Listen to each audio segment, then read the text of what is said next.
Hello, good morning, सुप्रभात, सभी को नमस्कार। देखिए हमारा टॉपिक क्या चल रहा है। हमारा टॉपिक चल रहा है स्थिर वैद्युत विभव, इलेक्ट्रोस्टैटिक पोटेंशियल। ठीक है, उसी हमारे चैप्टर में आज कुछ टॉपिक हैं जिन्हें हम लोग आज क्लियर करेंगे। क्या क्या टॉपिक है? वैद्युत क्षेत्र संरक्षी होता है, इलेक्ट्रिक फील्ड कंजर्व, एक समान वैद्युत क्षेत्र में आवेशित कण की motion of charge particle in uniform electric field, और एक टॉपिक और क्या है? आवेशित गोली कोष के कारण वैद्युत विभव, electric potential due to charge spherical shell. ठीक, ये हमारे टॉपिक है जिन्हें आज हम लोग क्लियर करेंगे। बहुत अच्छे टॉपिक है, तो आप लोग इनको बड़े ध्यान से, बड़े अच्छे से करेंगे। देखिए पहला जो हमारा टॉपिक है वो क्या है? वैद्युत क्षेत्र संरक्षी होता है।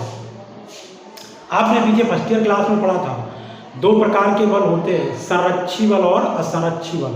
संरक्षी बल कौन से होते हैं? वे बल जिनके द्वारा किया गया कार्य पथ पर निर्भर नहीं करता, केवल पथ की प्रारंभिक और अंतिम स्थितियों पर निर्भर करता है। क्या कहलाते हैं? संरक्षी बल। जैसे वैद्युत बल, गुरुत्वाकर्षण बल, ये आपके क्या है? संरक्षी बल।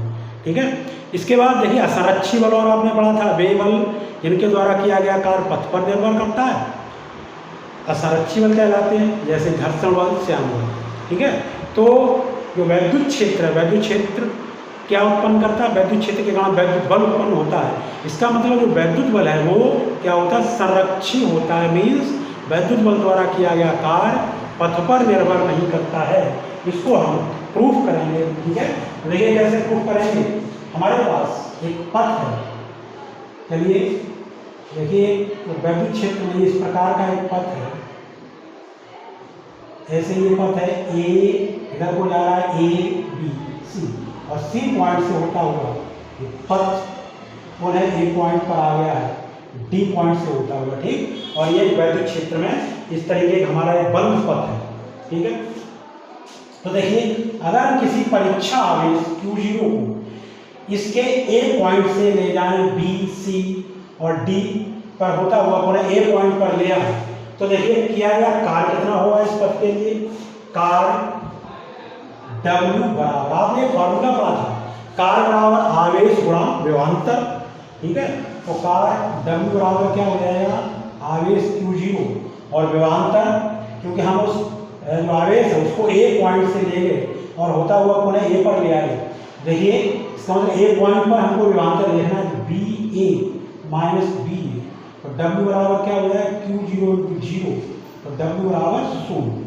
ठीक है, इसका मतलब अगर हम किसी आवेश Q0 को इस बंद पथ के अंदिश ले जाएं, इस बंद पथ के अंदिश पूरा एक चक्कर घुमाएं, तब किया गया कार्य क्या आ जाएगा?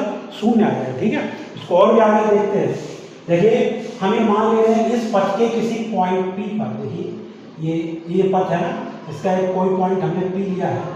इस P पॉइंट पर जो वैद्युत क्षेत्र है वो वैद्युत क्षेत्र कितना? E vector. ठीक है, और इस वैद्युत क्षेत्र के कारण यहाँ पर जो आवेश रखा हुआ Q0 उस पर एक वैद्युत बल लगेगा।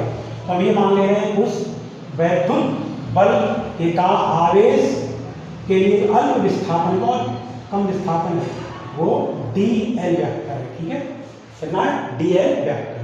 ठीक, तो देखिए आप यहाँ पर देखिए कि वैद्युत ये आवेश यहाँ पर रख देंगे यहाँ पर, तो आवेश पर कितना वैद्युत बल लगेगा? F vector equal Q0 E vector, इतना बल लगेगा। ठीक है, इस बल के कारण आवेश जो है वो आवेश अल्प विस्थापित हो जाएगा। तो अगर आवेश इतना विस्थापित हो जाए dl वेक्टर, तो ये किया गया कार्य, ये वैद्युत बल है, इसके द्वारा किया गया अल्प कार्य कितना हो जाएगा? dw इक्वल कितना हो जाएगा? कार्य बराबर क्या होता है? बल इंटू विस्थापन F vector dot dl vector.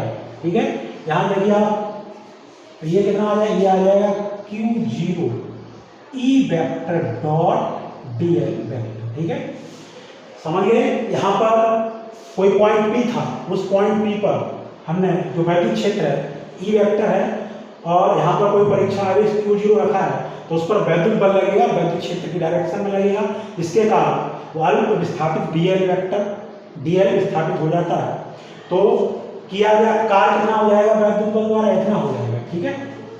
ये अब पूरे पथ के लिए किया गया कार्य कितना हो जाएगा, कुल कार्य। तो कुल कार्य पता करने के लिए क्या करना है, समाकलन कर दे, ठीक है। पूरे चक्र के लिए कार्य, पूरे चक्र के लिए कार्य W बराबर, इसका क्या करना है, समाकलन करना है, बंद पथ है तो क्लोज इंटीग्रल, और ये कौन सा पथ है, ABCD Q0 E vector dot DL vector, ठीक है। अभी आपने यहाँ पे देखिए क्या देखा, अगर हम किसी आवेश को इस पूरे पथ के लिए एक चक्र घुमाएं, ले जाएं, एक चक्र पूरा घुमा दें किसी आवेश को, तो किया गया कार्य कितना आया था, 0 आया था।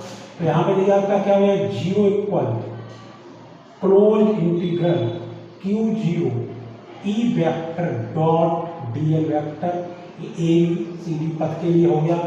Q0 को हम बाहर निकाल करके इधर 0 भेज देंगे, तो आपका देखिए क्या हो जाएगा, ये हो जाएगा close integral E vector dot DL vector equal 0, और ये ABCD पथ के लिए हुआ था, ठीक है।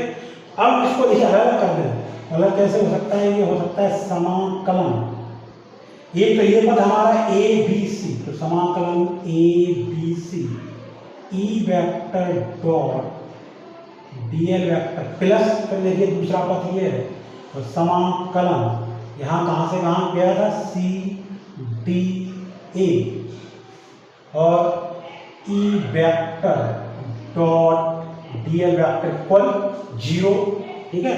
इसको जब ट्रांसफर कर देंगे तो समाकलन, देखिए समाकलन ABC E vector dot DL vector equal क्या हो जाएगा, माइनस समाकलन CDA E vector dot DL vector, ठीक है, ये हो जाएगा माइनस।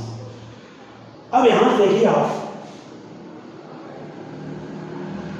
बट माइनस समाकलन CDA, ये CDA पथ के लिए समाकलन है, वैद्युत क्षेत्र का ये रेखीय समाकलन है, इक्वल क्या हो जाएगा, इक्वल हो जाएगा समाकलन E vector dot DA vector. अब देखिए अगर हम ये चिन्ह हटा देंगे तो लिमिट, ये अभी किस पथ के लिए समाकलन था, वैद्युत क्षेत्र का समाकलन था CDA पथ के लिए, माइनस अगर हम इसकी ये सीमा बदलें, इधर के लिए पथ के लिए समाकलन है ABC, तो चिन्ह बदल जाएगा, तो ये हो जाएगा ABC, ठीक। इसका मतलब देखिए आप यहां देखिए, इसलिए यहां देखिए समाकलन ABC E vector dot DL vector equal समाकलन, देखिए माइनस CDA पथ के लिए समाकलन कितना आ गया, ABC पथ के लिए समाकलन है E vector dot DL vector, ठीक है। तो आपने यहाँ पे क्या देखा, इस पथ के लिए वैद्युत क्षेत्र का रेखीय समाकलन वो किसके बराबर है, इस पथ के लिए वैद्युत क्षेत्र के रेखीय समाकलन के बराबर है। इसका मतलब है कि जो वैद्युत क्षेत्र का रेखीय समाकलन है वो पथ पर निर्भर नहीं कर रहा है, इस पथ के लिए रेखीय समाकलन या इस पथ के लिए रेखीय समाकलन एक समान आया है, जब पथ पर निर्भर नहीं कर रहा है वैद्युत क्षेत्र का रेखीय समाकलन। इसका मतलब ये हो गया कि वैद्युत बल द्वारा किया गया कार्य, क्योंकि समाकलन जो है पथ पर निर्भर नहीं कर रहा है, तो वैद्युत बल द्वारा किया गया कार्य पथ पर निर्भर नहीं कर रहा है। इसका मतलब कि जो हमारा वैद्युत क्षेत्र होता है वो क्या होता है, संरक्षित होता है, ठीक है। क्लियर बात हो गई, क्योंकि वैद्युत क्षेत्र द्वारा किया गया कार्य पथ पर निर्भर नहीं कर रहा है, वैद्युत क्षेत्र का रेखीय समाकलन दोनों पथों के लिए बराबर आया है। जब रेखीय समाकलन बराबर आएगा तो किया गया कार्य भी कैसा आएगा, चाहे आप इधर से जाओ चाहे इधर से जाओ, जो कार्य होगा इक्वल होगा, मीन्स कार्य पथ पर निर्भर नहीं करता है, ठीक है। ये हमारा ये टॉपिक हो गया। दूसरा हमारा टॉपिक क्या है, एक समान वैद्युत क्षेत्र आवेशित कण की गति, ठीक है। आप इसको चाहें देख लें और शॉर्ट स्क्रीन चाहे शॉर्ट स्क्रीन में हम दूसरा टॉपिक हम लोग क्लियर करेंगे, ठीक है। तो ये हो गया, ये आपका यहाँ पे मैं एक बार फिर बता दें, यहाँ पे क्लियर हो गया। इसका क्या मतलब हो गया, वैद्युत क्षेत्र का रेखीय समाकलन इस पथ के लिए, कौन से पथ के लिए, ABC पथ के लिए, वो किसके बराबर है, वो वैद्युत क्षेत्र का रेखीय समाकलन इस पथ के लिए ए बी सी दोनों पथों के लिए जब रेखीय समाकलन बराबर आ गया तो इसका मतलब है कि वैद्युत क्षेत्र द्वारा किया गया कार्य पथों पर निर्भर नहीं कर रहा है।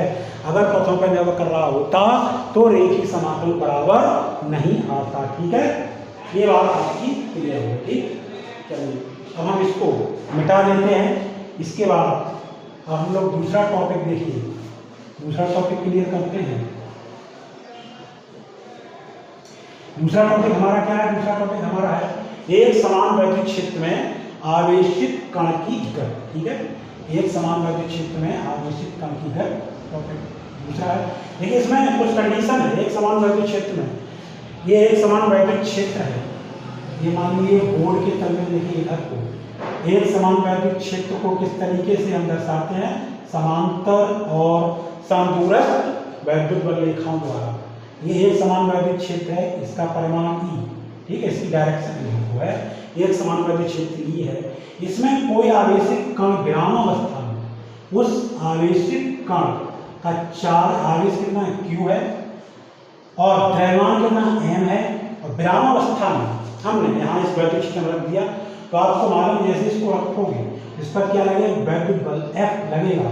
वो किधर लगेगा? क्योंकि ये धनावेशित कण है तो वैद्युत क्षेत्र की दिशा में वैद्युत बल लगेगा। अगर ये ऋणावेशित कण होता तब ये बल वैद्युत क्षेत्र के विपरीत दिशा में लगता। ठीक है, तो ये इस पर क्या लगेगा? एक वैद्युत बल लगेगा है, इस पर आवेशित कण पर एक वैद्युत बल लगेगा। और जब ये वैद्युत बल लगेगा तो देखिए आवेशित कण पर वैद्युत बल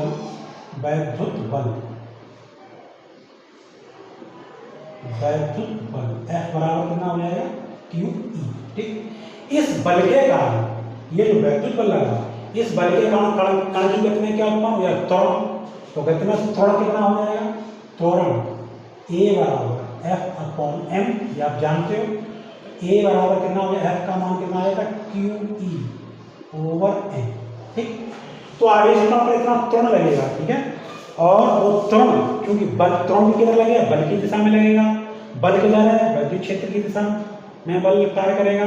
तो इसका मतलब ये हो गया कि जो आवेशित कण है जब विरामावस्था में स्थिर है तब वो एक सरल रेखीय पथ पर या रेखीय पथ पर गति करेगा। और किधर को गति करेगा? वैद्युत क्षेत्र की दिशा में। अगर कण धनावेशित है तब, अगर ऋणावेशित तो वैद्युत क्षेत्र के विपरीत दिशा में गति करेगा। ठीक है, ये इस पर त्वरण हो गया।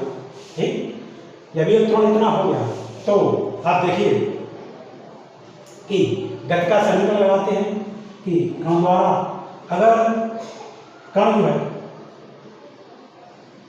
इस वैद्युत क्षेत्र में t समय में d दूरी तय करता है कितनी? यदि कण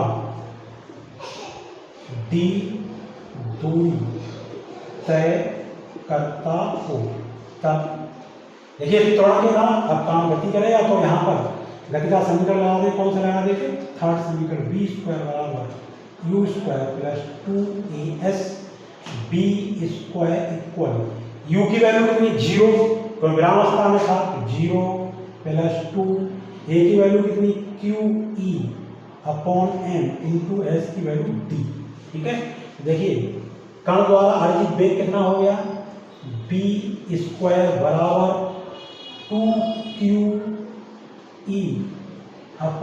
इंटू d। ठीक, या v बराबर कितना आ जाएगा? √2QE/d/m।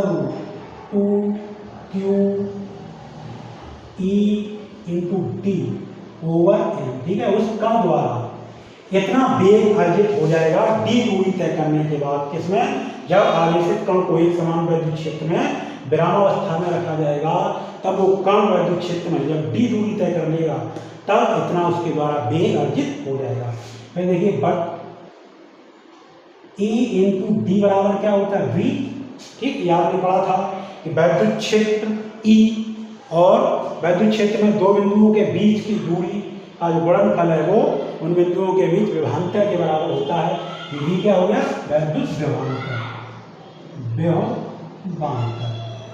ठीक, तो यहाँ देखिए V इक्वल क्या हो जाएगा? √2QED/m इक्वल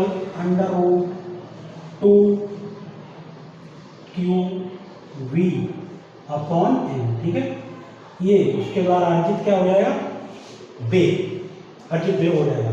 तो कण की गति ऊर्जा देखिए,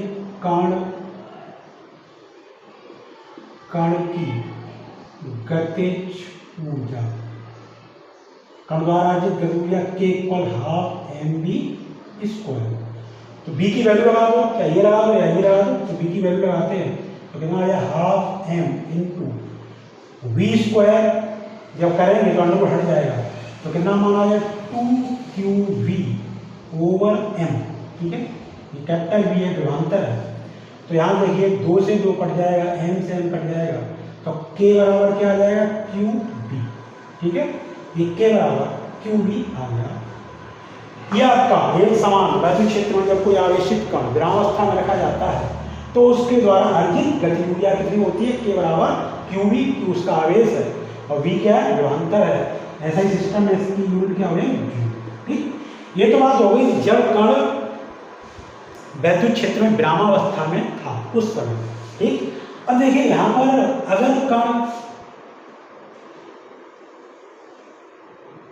हम क्या करें कि इस कण को इस वैद्युत क्षेत्र की दिशा में एक प्रारंभिक वेग u से प्रक्षेपित करना है।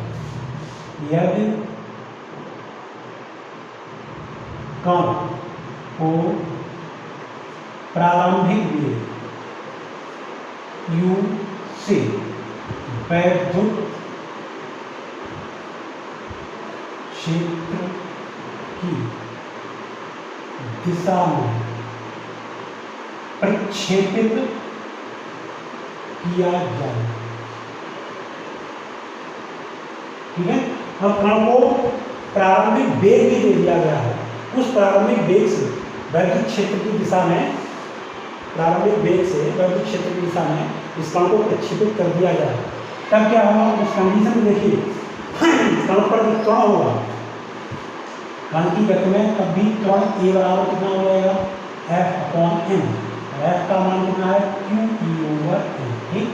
अब यहाँ पर गति के समीकरण से, यहाँ पर गति का समीकरण बनाएंगे, गति समीकरण b² बराबर क्या होता है बताइए, b² बराबर u² प्लस 2as, ठीक। v² equal u² plus 2, a की वैल्यू कितनी है देखिए, a की वैल्यू है qE/m इंटू s। ये हमने मान लिया कि कण किसी समय में कण में कितनी दूरी तय कर ली, इसमें d, s ये d है, ठीक। ठीक है, तो ये देखिए कण द्वारा अर्जित वेग b² बराबर u² plus 2qE/m into d, ठीक। ये कण द्वारा अर्जित वेग हो जाएगा उस कंडीशन में जब उसको प्रारंभिक वेग देंगे, तो कण की गतिज ऊर्जा में क्या परिवर्तन हो जाएगा, गतिज ऊर्जा में परिवर्तन, गतिज ऊर्जा में परिवर्तन। देखिए गतिज ऊर्जा परिवर्तन कितना हो जाएगा, अंतिम गतिज ऊर्जा कितनी हो जाएगी हाफ mv² और प्रारंभिक कितनी थी हाफ mu²।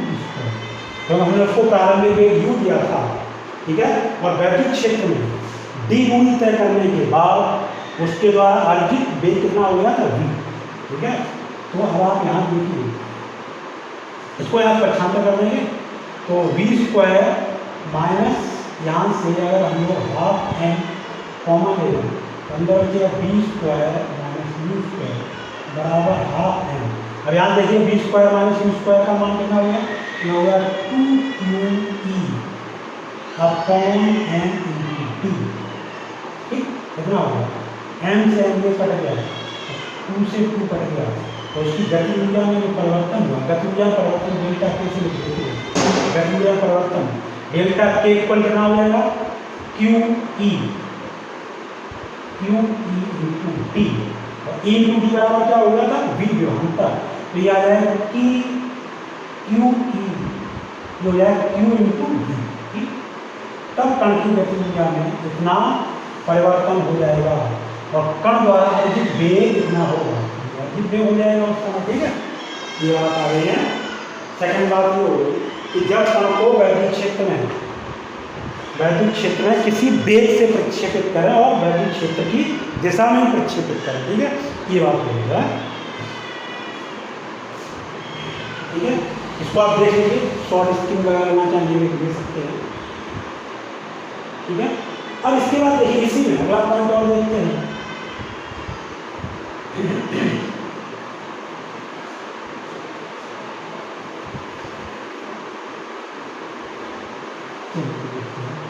अगला पॉइंट देखिए कि अब यही कण है, अगर वैद्युत क्षेत्र की लंब दिशा में प्रक्षेपित किया जाए किसी वेग से वैद्युत क्षेत्र की लंब दिशा में, ये कैसे, जब इसी का थर्ड पॉइंट देखिए, जब कण को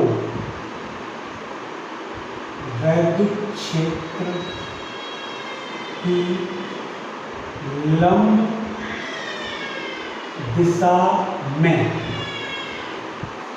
दिशा में प्रक्षेपित किया गया, प्रक्षेपित किया जाए।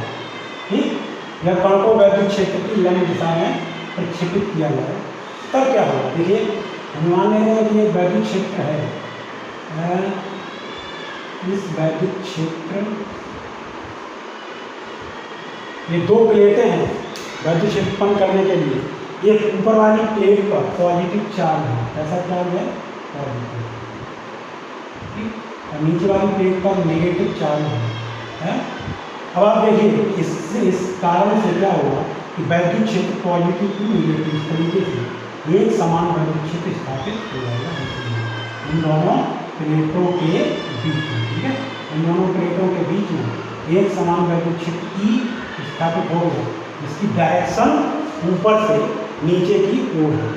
इसमें हमने क्या किया, एक चार्ज पार्टिकल को, एक आवेशित कण को जिसका द्रव्यमान m है और आवेश कितना q, एक आवेशित कण ये है, इसका चार्ज कितना q, इस आवेशित कण को वैद्युत क्षेत्र की लंब दिशा में, देखिए वैद्युत क्षेत्र की दिशा क्या, वैद्युत क्षेत्र डायरेक्शन ई है। ठीक, अब वैद्युत क्षेत्र की लंब दिशा, ये लंब दिशा हो जाएगी, तो वैद्युत क्षेत्र की लंब दिशा में हमने मान लीजिए u वेग से प्रक्षेपित किया, कितने वेग से, u वेग से।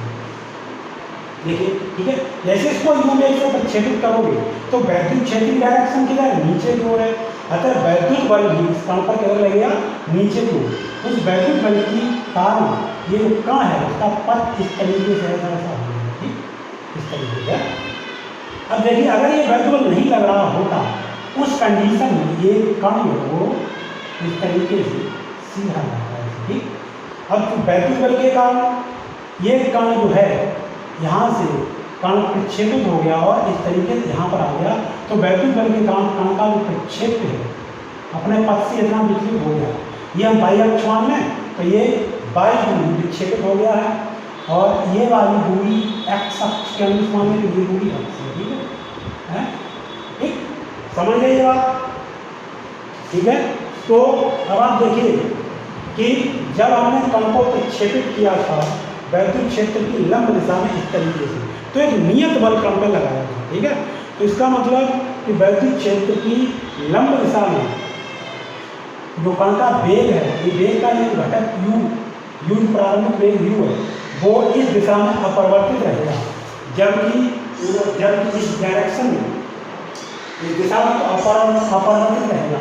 ठीक, तो हम ये मान लेते हैं कि यदि प्रक्षेपण के t समय बाद, प्रक्षेपण के t समय बाद x अक्ष के अनुदिश, x अक्ष के अनुदिश कण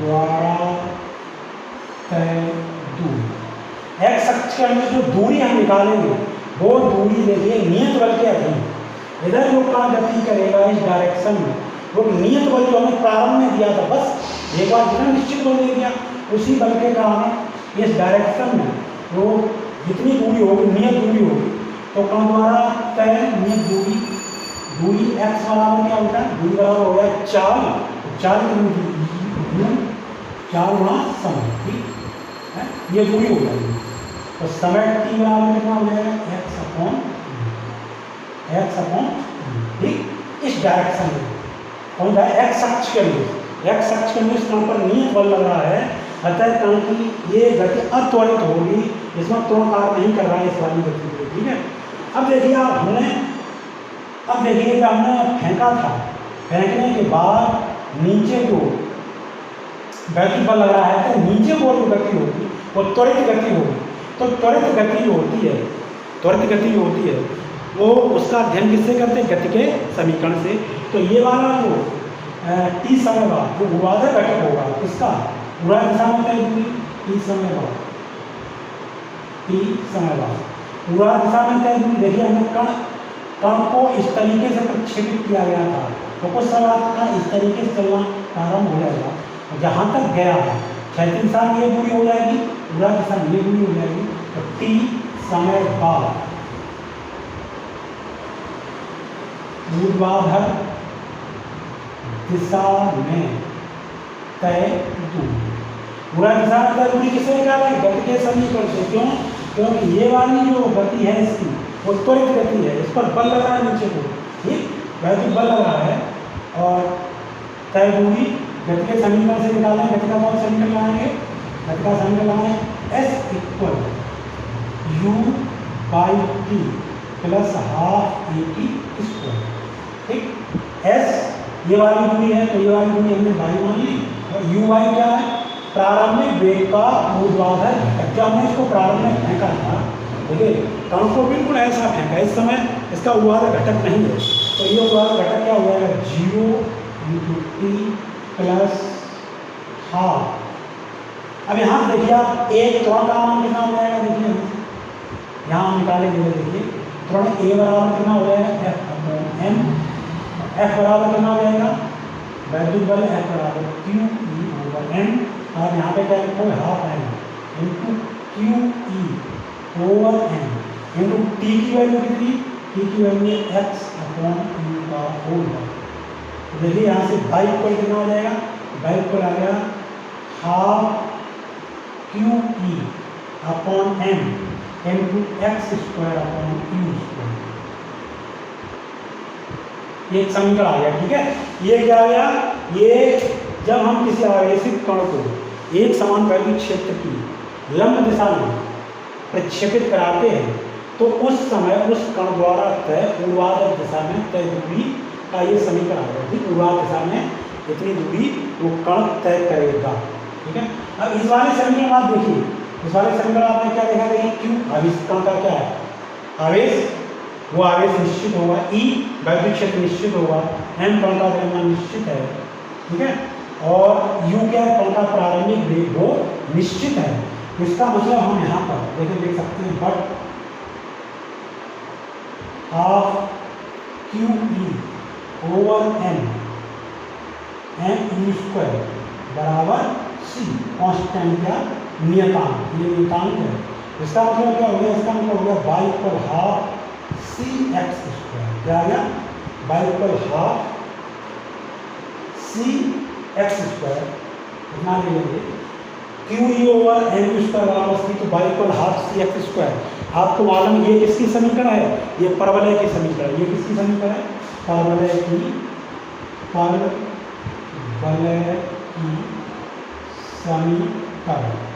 परवलय की समीकरण है। तो इसका मतलब ये होगा कि जब किसी आवेशित कण को एक समान वैद्युत क्षेत्र की लंब दिशा में प्रक्षेपित किया जाता है, तब उसका पथ कैसा हो जाता है, परवलयाकार। बहुत इंपॉर्टेंट बात है ये, बहुत बार ऑब्जेक्टिव क्वेश्चन में पूछा जाता है कि जब किसी आवेशित कण को एक समान वैद्युत क्षेत्र की लंब दिशा में प्रक्षेपित किया जाए, तब उसका पथ कैसा हो जाएगा, तब उसका पथ परवलयाकार होगा। ठीक है, अन्य किसी भी दिशा में आप प्रक्षेपित करोगे, अन्य किसी दिशा में फेंकोगे, तब उसका पथ कैसा रहता है, सरल रेखी रहता है। ठीक है, ये लंब दिशा में अगर प्रक्षेपित करोगे तब उसका पथ कैसा हो जाता है, तब उसका पथ परवलयाकार होता है। और वैद्युत क्षेत्र की दिशा में या विपरीत दिशा में प्रक्षेपित करोगे तब उसका पथ कैसा रहता है, सरल रेखी रहता है। ठीक है, ये बात आपकी ये टॉपिक क्लियर हो गया है। अब अगला हमारा टॉपिक देखिए क्या है, इसको देख लीजिए, आप समझ लीजिए।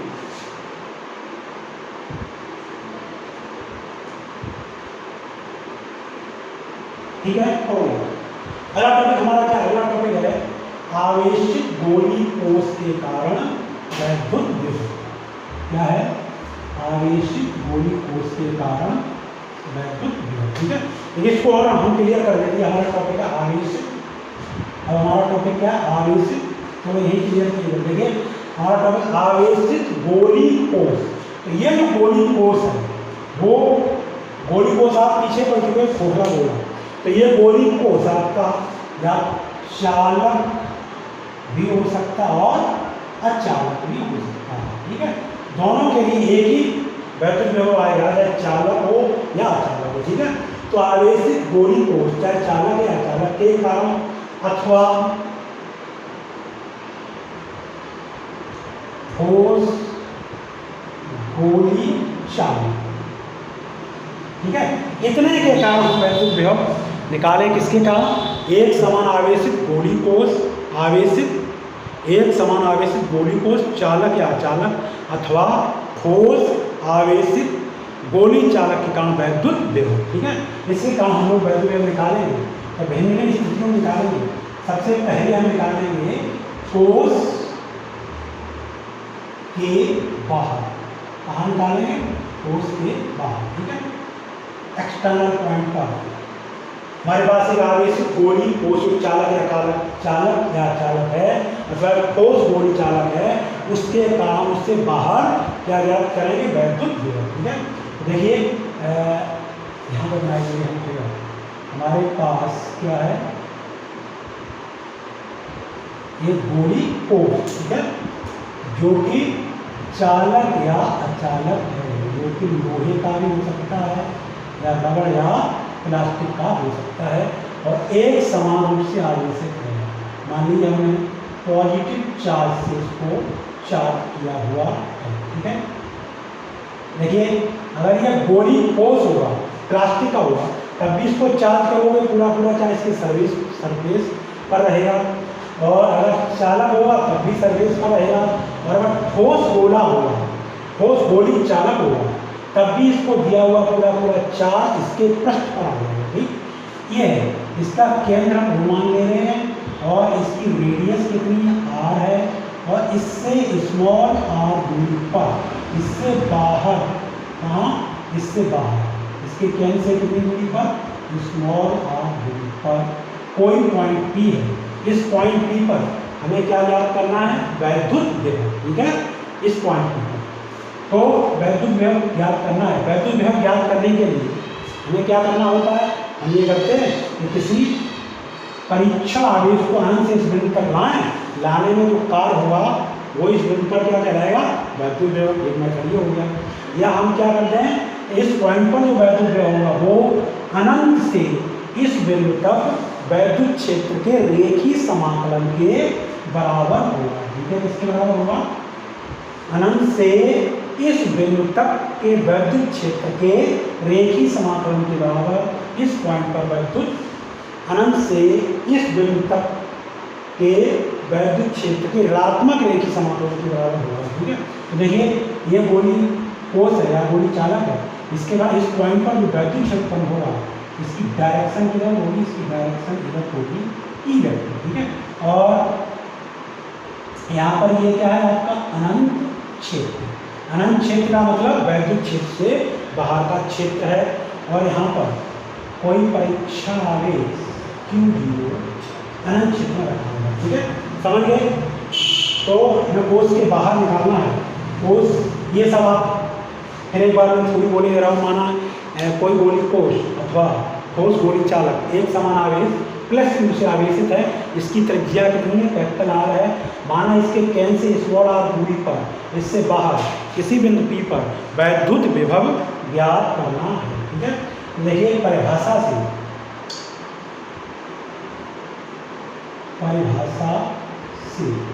बिंदु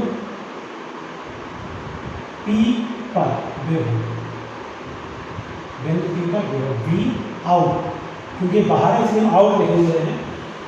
कितना होगा? क्या बताया आपको कि अनंत से इस बिंदु तक के वैद्युत क्षेत्र के रेखीय, देखिए अनंत से इस बिंदु तक का वैद्युत क्षेत्र का रेखीय समाकलन करेंगे तो क्या हो गया? ई वेक्टर डॉट, इसका एक छोटा सा यहाँ तो यहाँ तक की दूरी कितनी r है, ठीक।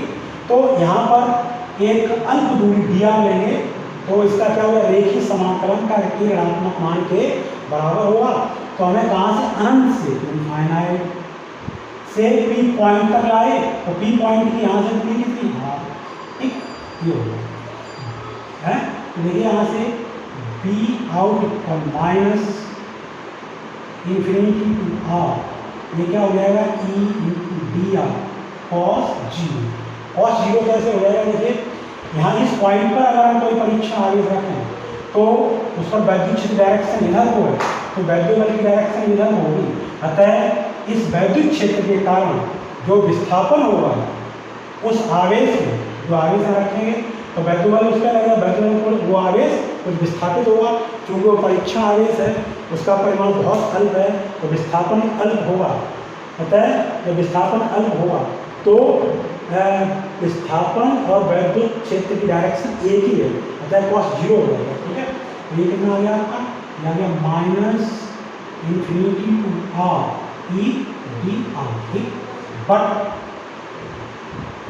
आप लास्ट चैप्टर में पढ़ चुके हैं कि गोलीय कोश के कारण उससे बाहर किसी पॉइंट पर वैद्युत क्षेत्र इक्वल कितना होता है, 1/4 pi epsilon naught into q over r square, ठीक, ये पढ़ चुके हैं। इसलिए देखिए, इसलिए क्या आ जाएगा आपका, इसलिए V out equal minus infinity और देखिए यहाँ पे कितना हो गया, ये हो जाएगा, इसी में लगाएंगे 1/4 pi epsilon naught into q over r square into D R. देखिए इसको बाहर कर देते हैं, minus q over 4 pi epsilon naught. अब आपका क्या बचा, अब आपका क्या, infinity to r 1/r square D R, ठीक है। पीछे देखिए 1/r स्क्वायर का समाकलन करवाया था, कितना हुआ ना बताइए, इसका समाकलन 1/r स्क्वायर का समाकलन कितना होगा, माइनस 1/r, माइनस 1/r और infinity to r, minus sign को बाहर कर देंगे। देखिए यहाँ से b out equal plus q over 4 pi epsilon naught, या प्लस बचा तो क्या फार्मूला था, अपर लिमिट क्या था पीछे, अपर limit minus lower limit. Upper limit यहाँ r की जगह एक बार याद रखेंगे, देखिए कितना आया r 1/r माइनस, फिर इस r की जगह क्या रखेंगे, इंफिनिटी रखेंगे, तो माइनस 1/इंफिनिटी। तो आपका देखिए क्या आ गया, b out equal q over 4 pi epsilon not into 1/r, या ये क्या हो जाएगा, b out equal 1/4 pi epsilon not into q over r, ठीक है। ये हो ये आपका फार्मूला आ गया, किसके काम आ गया, एक समान आवेशित गोली कोश अथवा ठोस चालक गोले के बाहर वैद्युत विभव, ठीक है। इतना आ गया आपके आउट हो बाहर, ये तो बाहर आ गया। अब हम इसके अगर पृष्ठफल निकालें, कहाँ पे, पृष्ठफल, वो देखिए सेकेंड पार्ट इसके पृष्ठफल,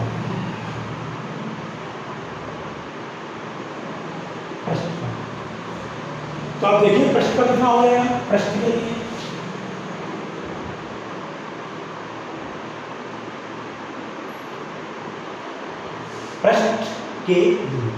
पृष्ठ के लिए क्या हो जाएगा, पृष्ठफल निकालेंगे तो ये डिस्टेंस स्मॉल r है वो कैपिटल R के बराबर रह जाएगी। तो पृष्ठ के लिए small r equal capital R, इसलिए देखिए क्या आ जाएगा, B S B surface, B surface या बी पृष्ठ पर कितना होगा, विभव 1/4 pi epsilon naught into q upon r वो, ये इसके पृष्ठ पर हो गया, ठीक है। अब हमको निकालना है इसके अंदर, पृष्ठ के अंदर,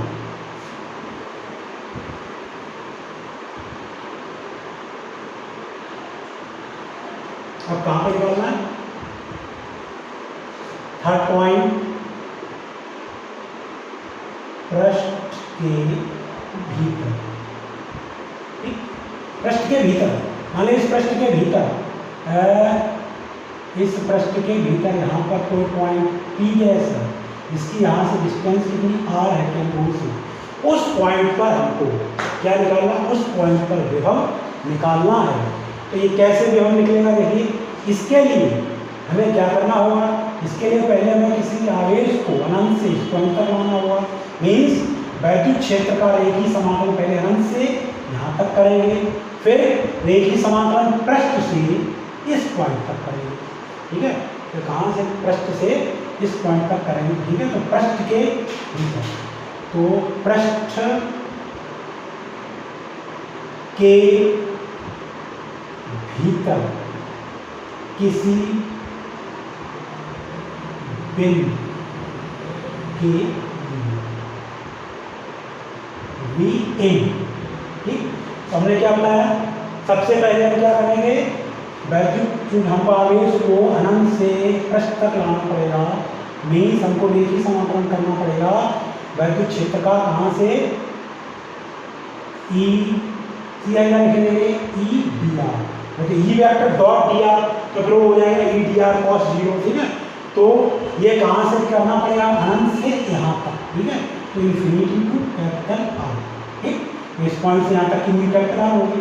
चलिए आगे आ जाइए, ये ई है वो कैसा होगा, ई आउट।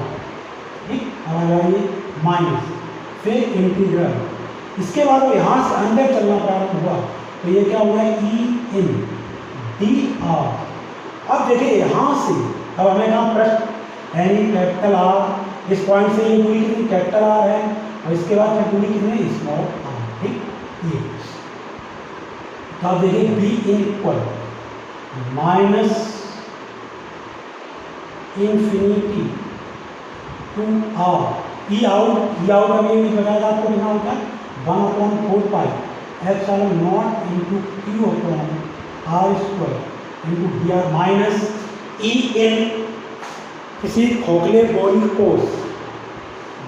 कोष के भीतर जो वैद्युत क्षेत्र होता है, या ठोस गोली चालक के भीतर वैद्युत क्षेत्र कितना होता है, शून्य। पीछे आपके पास शून्य होता है, तो ये शून्य हो जाएगा। ठीक है, तो देखिए बी इन इक्वल कितना आ जाएगा, इसको यहाँ से माइनस चिन्ह के साथ ये सब बाहर आएगा, क्यू होगा 4 पाई एप्सिलॉन नॉट। अब क्या बचेगा, ये बचेगा D R over R square, उसका जब आप समाकलन करोगे तो -1/r और आपकी लिमिट इंफिनिटी टू आर, या आप बाहर कर दोगे तो B equal plus Q over 4 pi epsilon not into, अब यहाँ 1/r बचा, तो लिमिट लगाएंगे, लिमिट का formula upper limit minus lower limit, ये क्या होता है, यहाँ पर ये फार्मूला लगाएंगे, upper limit 1/r minus lower limit 1/इंफिनिटी। ठीक है, तो ये देखिए आपका क्या आ जाएगा,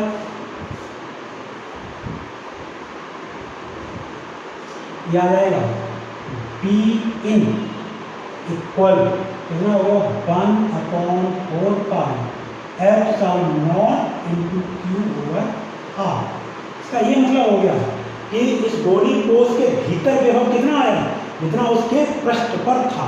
इसका मतलब कि जो गोली कोष होता है या ठोस गोली चालक होता है, उसके भीतर सर्वत्र विभव कैसा होता है, कांस्टेंट होता है, बराबर होता है, और कितना होता है, जितना उसके पृष्ठ पर होता है। ठीक है, तो ये बहुत अच्छे से पेपर में कई बार पूछा गया है कि गोली कोष या ठोस गोली चालक के पृष्ठ पर 5 वोल्ट है, तो उसके भीतर विभव कितना होगा, भीतर ही 5 वोल्ट होगा। ठीक है, हाँ, तो ये आपका होगा। ठीक, अब ये किसके कारण था, आवेशित गोली कोष के कारण वैद्युत विभव।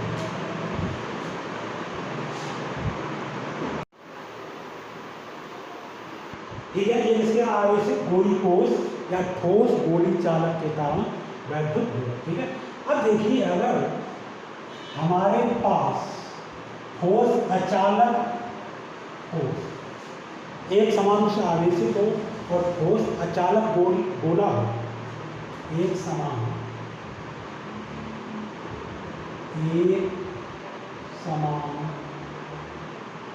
आवेशित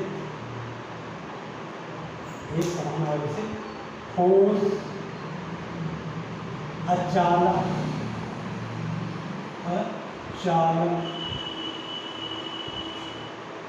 गोले के कारण, एक समान आवेशित ठोस अचालक गोले के कारण वैद्युत विभव।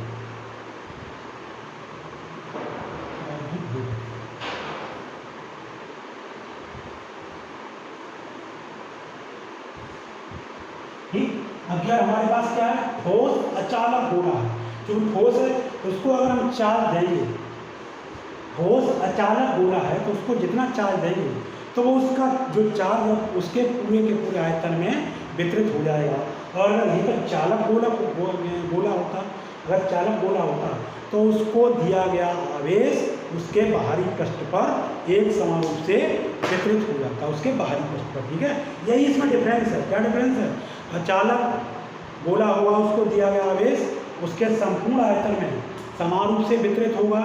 ठीक है, और अगर चालक होगा तो उसको दिया गया आवेश उसके बाहरी पृष्ठ पर एक समान रूप से वितरित हो जाएगा।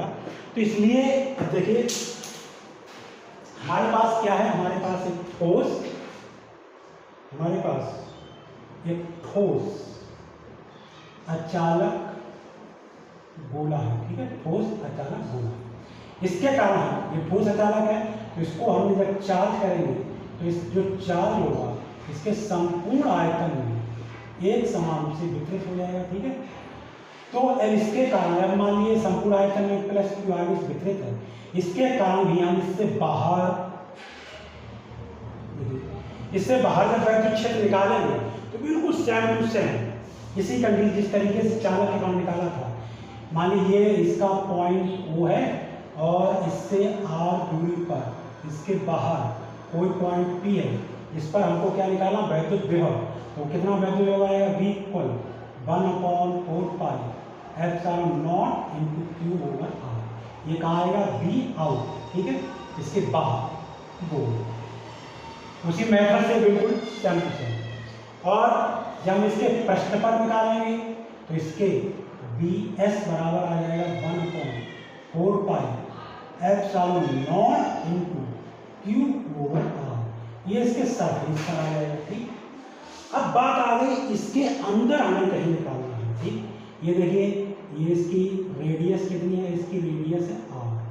ठीक, इसके केंद्र से स्मॉल r दूरी पर, ये इसका केंद्र है, केंद्र से स्मॉल r दूरी पर कोई पॉइंट P है, उस पर हमें वैद्युत विभव पता करना है। उसमें वैद्युत विभव कितना आया था, जितना इसके पृष्ठ पर था उतना ही अंदर आया था, लेकिन यहाँ उतना अंदर नहीं आएगा क्योंकि जो ठोस गोली चालक होता है या जो आपका आवेशित गोली कोष होते हैं उनके भीतर आवेश नहीं होता था, वैद्युत क्षेत्र शून्य होता है। इसके भीतर आवेश है, अतः इसके भीतर वैद्युत क्षेत्र शून्य नहीं होगा। ठीक है, इसके भीतर वैद्युत क्षेत्र शून्य नहीं होगा, इसके भीतर वैद्युत विभव जो है वो पृष्ठ जितना नहीं हुआ, पृष्ठ से डिफरेंट आया।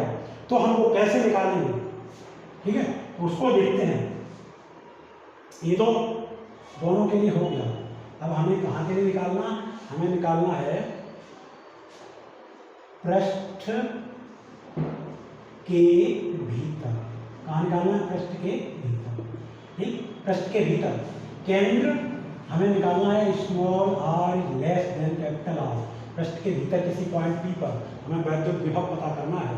तो कैसे पता करें, देखिए इसके लिए हमें क्या करना पड़ेगा कि किसी आवेश को पॉइंट P से इस बिंदु तक लाएंगे। ठीक है, तो इस पॉइंट P से इस बिंदु तक लाने में जो वैद्युत क्षेत्र उत्पन्न होगा उसका क्या कर देंगे, P से यहाँ तक रेखीय समाकलन। फिर इसके बाद यहाँ से अंदर ले जाएंगे तो अंदर के लिए रेखीय समाकलन कर देंगे। ठीक है, तो देखिए किस तरीके से निकालेंगे, बी इन इक्वल माइनस समाकलन ई आउट। देखिए वही करेंगे, E vector dot D R vector. तो E vector dot D R vector equal क्या हो गया, ई डी आर कॉस 0। ठीक है, तो हम डायरेक्ट लिख देंगे ई आउट डी आर।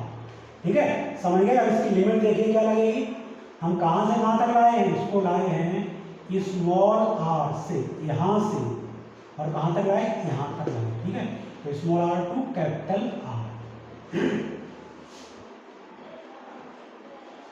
ठीक है, इसके बाद फिर देखिए, फिर हम कहाँ लाएंगे उस आवेश को, यहाँ से यहाँ तक लाएंगे, इस पॉइंट तक लाएंगे। अब इसके अंदर जा रहे प्रश्न के, तो क्या हो जाएगा, ये हो जाएगा समाकलन ई इन डी आर, और इसके लिए देखो लिमिट क्या हो जाएगी, इसके लिए लिमिट अब आपकी हो जाएगी, ये डिस्टेंस कितनी आर और ये डिस्टेंस कितनी कैपिटल। देखिए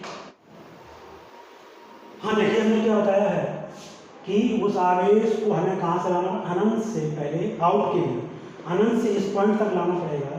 तो ये यहाँ से करेंगे इन्फिनिटी टू कैपिटल आर, ठीक है। इसके बाद फिर यहाँ से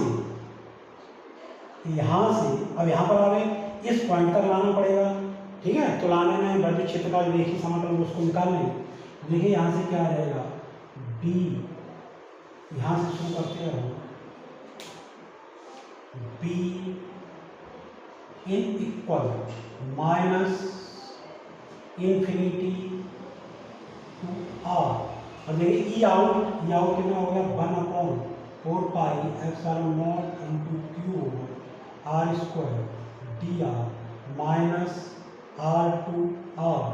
और ये ई इन आपने पीछे पढ़ा था कि अचालक गोले के भीतर वैद्युत क्षेत्र कितना होता है, 1/4 pi epsilon naught into Q R over R Q, ठीक। ये हम लोगों ने पीछे उसमें पढ़ा है। तो यहाँ देखिए क्या कॉमन आ जाए, यहाँ से बाहर आ जाए minus Q over 4 pi epsilon naught. अब अंदर क्या बचा, अंदर बचा D R over R square, यानी 1/r स्क्वायर। तो 1/r स्क्वायर का समाकलन कितना हो गया, माइनस 1/r, और इसकी लिमिट क्या है, इन्फिनिटी टू आर माइनस। इस तरीके देखिए यहाँ पर क्या कॉमन आ जाएगा, Q R into D R, ठीक है। यहाँ पर ये minus 1/4 pi epsilon naught into Q over R Q, ये कांस्टेंट होगा, उसके लिए उसको बाहर कर देंगे, ठीक है। तो अंदर देखिए क्या बचेगा, अंदर आपका यहाँ पे बचा आर डी आर। तो आर का समाकलन क्या हो जाएगा, आर स्क्वायर ओवर 2 और लिमिट आर टू आर, ठीक। ये हो गया आपकी यहाँ पे। तो अब इसके बाद देखिए, इसके बाद क्या हो जाएगा, यहाँ से किए मेरे यहाँ पे देखिए क्या आया, V in equal minus Q over 4 pi epsilon naught, और ये माइनस साइन इसको बाहर ले जाओ तो माइनस प्लस हो जाएगा। अब लिमिट लगाइए, लिमिट क्या होती है, अपर limit 1/R minus lower limit 1/∞ minus, इस तरीके से ये माइनस, इसमें क्या हो जाएगा, 1/4 pi epsilon naught into Q over R Q, और इसमें भी क्या हो जाएगा, अपर लिमिट कितनी हो जाएगी, यही रहेगी r²/2 minus lower limit capital R²/2, ठीक। अब आप देखिए ये यहाँ पे क्या हो गया, ये यहाँ पे हो गया, चलिए दोनों में से Q over 4 pi epsilon not common ले लें, तो यहाँ पे क्या बचा, 1/r बचा, ठीक है। इसको बाहर कॉमन ले लिया, 1/r बचा, और यहाँ पर Q over 4 pi epsilon not common लिया, तो क्या बचेगा, यहाँ से दिया माइनस 1/r⁴, और ब्रैकेट के अंदर क्या बचा, r²/2 माइनस r²/2, ठीक है। यहाँ देखिए equal Q over 4 pi epsilon not, यहाँ पे हम कॉमन ले रहे हैं, एलसीएम ले रहे हैं, 2r³ एलसीएम ले लिया, तो r से इसमें क्या बचेगा बताइए ना, ये बचेगा 2r² माइनस, यहाँ पे देखिए क्या बचेगा, यहाँ पर 2r³ एलसीएम पूरा, तो यहाँ पर बचेगा माइनस r², और ये माइनस के अंदर अप्लाई करेंगे तो प्लस r², ठीक। तो आप देखिए यहाँ पे क्या आ जाएगा, बी इन इक्वल, ये आपका आ जाएगा Q over 4 pi epsilon not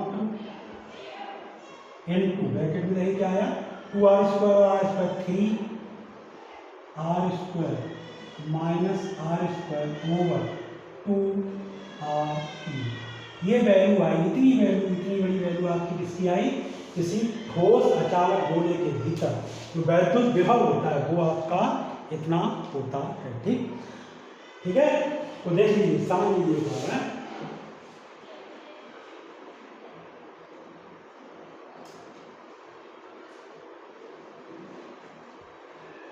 ठीक है, अब आप देखिए, अब हम लोग क्या करते हैं कि वायलेंसिक गोली कोष था, उसके कारण हमने विभव निकाला था, तो क्या आया था उसके बाहर और अंदर। उसके लिए हम ग्राफ खींचे, देखिए किसके लिए, आवेशित गोली कोष या ठोस गोली चालक के लिए अगर विभव निकालें तो आपने क्या देखा था, ठोस गोली चालक, देखिए ऐसे इधर को V विभव, इधर को दूरी R, तो आपने क्या देखा था, उसके पृष्ठ पर और उसके भीतर विभव कैसा था, इक्वल था। ठीक है, मान लीजिए यहाँ तक पृष्ठ है, पृष्ठ पर विभव इतना है, तो इतना ही उसके, जितना उसके अंदर था उतना ही उसका किस पे था, पृष्ठ पर। चलिए यहाँ पे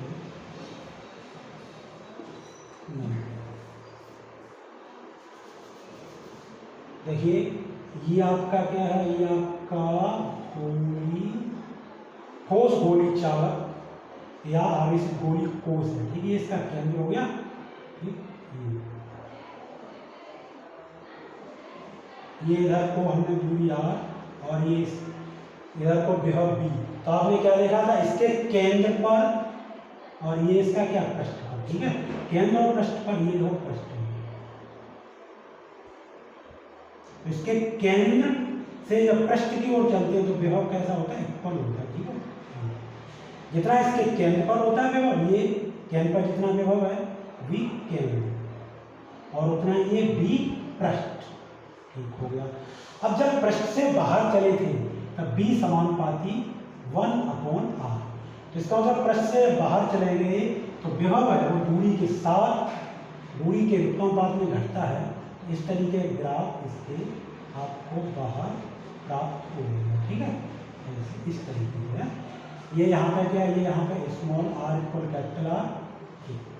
इस तरीके से आपका ग्राफ आ गया किसके लिए, आवेशित गोली कोष या ठोस गोली चालक के कारण। ठीक है, उसके केंद्र पर विभव और पृष्ठ पर विभव कैसा होता है, इक्वल होता है, और पृष्ठ से बाहर तो विभव होता है दूरी के विलोमानुपात में घटता है। ठीक है, ये तो बात आ गई इसके लिए, इसके लिए आवेशित गोली कोष के लिए। ठीक, अगर हम ग्राफ खींचे ठोस अचालक, ठोस अचालक गोली के लिए,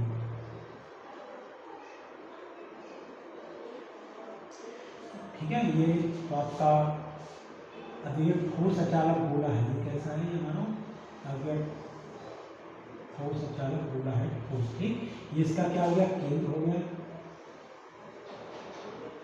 इस तरीके से, इधर को दूरी R, इधर को विभव B। ठीक है, अब आप देखिए ये इसका क्या है, सेंटर है और ये इसका क्या है, पृष्ठ। ठीक, ऐसे अगर देखिए इसके अंदर किसी पॉइंट पर जो विभव है वो इतना आया है, तो अगर हम यहाँ पे देखें B केंद्र, केंद्र का कितना आ जाएगा, केंद्र के लिए क्या करेंगे, केंद्र के लिए r स्मॉल r इक्वल 0 हो जाएगा, तो स्मॉल r इक्वल 0 रखेंगे तो देखिए कितना आ जाएगा, Q/4πε0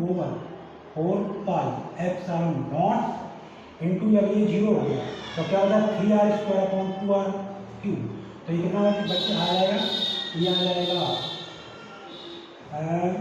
1/r इंटू 3/2, ये आ गया। ये देखिए ये वैल्यू कितनी है, पृष्ठ की वैल्यू है, इसका मतलब ये होगा, हम यहाँ लिखे दे रहे हैं, इसका मतलब ये होगा कि जो B केंद्र पर विभव है वो 3/2 होता है, कितना, पृष्ठ के विभव का। ठीक है, हाँ, तो हमने क्या देखा, इस ठोस अचालक गोले के लिए जो केंद्र पर विभव है वो पृष्ठ के विभव का कितना होता है, 3/2 है, यानी 1.5 गुना ज़्यादा होता है। कितना, केंद्र पर विभव पृष्ठ के विभव का 1.5 गुना होता है। तो जैसे मान लें यहाँ पर इंगित करें 1 वोल्ट है, वोल्ट तो ज़्यादा हो जाएगा, उसकी इकाई छोटी इकाई नहीं लेते। इधर को विभव बी है, ये 1 है, ये 2 है, ये 3 है, ठीक। अब देखिए अगर केंद्र पर विभव 3 है तो उस पृष्ठ पर कितना होगा, 2 होगा, तो ये पृष्ठ पर हो जाएगा, यहाँ पर ये 2, ये विभव किस पर हो गया, ये पृष्ठ पर होगा, और ये किस पर हो गया, ये हो गया केंद्र, ठीक। अब आप देखिए केंद्र से पृष्ठ की ओर चलने पर, क्योंकि ये आर है, ये क्या है, उस गोली को, उस गोली चालक की, गोली अचालक जो हमारे पास अचालक गोला है उसकी रेडियस है, तो रेडियस फिक्स हो जाएगी। इसका मतलब हम केंद्र से, ये केंद्र है, केंद्र से पृष्ठ की ओर चलेंगे तो v proportional to R square इस पर डिपेंड करेगा, लेकिन पूरी तरीके से प्रोपोर्शनल भी नहीं होगा, क्योंकि यहाँ पर 3r², इसमें की वैल्यू घट रही है, फिर भी ये प्रोपोर्शनल है r² है। इसका मतलब कि केंद्र से पृष्ठ की ओर चलने पर जो ग्राफ होगा वो कैसा होगा, इस तरीके का ग्राफ आएगा, आपका इस तरीके से वैल्यू घटेगी केंद्र से पृष्ठ की। अब जब पृष्ठ पर पहुंच गए, पृष्ठ से बाहर आपने देखा, पृष्ठ से बाहर क्या होता है, बी बाहर क्या होता है, डायरेक्टली प्रोपोर्शनल टू आर, पृष्ठ के बाहर जो होता है। इसका मतलब यहाँ से अब ग्राफ किस तरीके का आपका चलेगा, यहाँ से आपका ग्राफ इस तरीके का चलेगा, ये होगा बी प्रोपोर्शनल टू 1/, ठीक है। ये आपका ग्राफ हो गया, ठीक। ये कहाँ पृष्ठ पर, ये यहाँ पर आर इक्वल कैपिटल आर में हो जाएगा पृष्ठ पर, ये होगा इस तरीके से इसके लिए ग्राफ आ जाएगा, ठीक है। ये आपका कहाँ, ये केंद्र पर अगर विभव, केंद्र पर विभव अगर इतना है तो उसके पृष्ठ पर इतना रह जाएगा, इस रेशियो से घटेगा, ठीक, अगला टाइप से घटेगा, ठीक। ये थोड़ा ज़्यादा तेजी से घटेगा और इसमें घट रहा है, और ये proportional v proportional to r है, v indirectly proportional to r है, तो ये भी नाम आपका क्या आएगा, ये पावर टाइप का